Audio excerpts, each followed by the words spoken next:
अस्सलाम वालेकुम। City 5 news के साथ मैं हूं मोहम्मद अरसिल। पाकिस्तान में औरत मार्च से न सिर्फ दीन इस्लाम की तौहीन हुई है बल्कि ये औरतें इस्लामी ममालिक के सामने पाकिस्तान की बदनामी का बायस बनी हुई हैं। पाकिस्तानी मीडिया को चाहिए कि ऐसी ख़वातीन की मीडिया कवरेज ना करें बल्कि पाकिस्तान की असल ख़वातीन की इमेज दुनिया को दिखाएं। सऊदी सहाफ़ी समीरा अजीज़ की जद्दा में प्रेस कॉन्फ्रेंस। मज़ीद जानते हैं हसन भट्ट की इस रिपोर्ट में।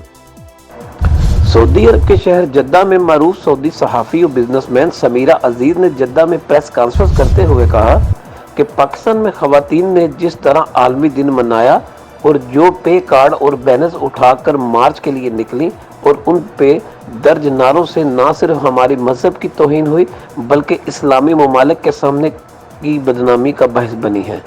ये औरतें हम सऊदी अरब में भी आलमी दिन मनाती हैं, लेकिन फ़र्क ये है कि हम दीन इस्लाम के बताए हुए तरीक़ाकार से मनाती हैं, जबकि पाकिस्तान में चंद बेहुदा औरतें अपने बेहुदा नारों और चीज़ों से मनाती हैं।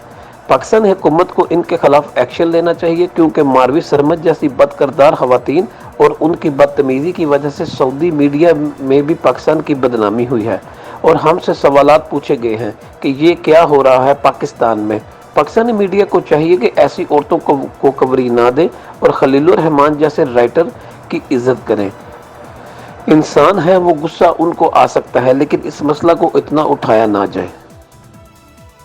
खबर से बाखबर रहने के लिए हमारा पेज ज़रूर लाइक करें। मोहम्मद अरसल को इजाज़त दीजिए।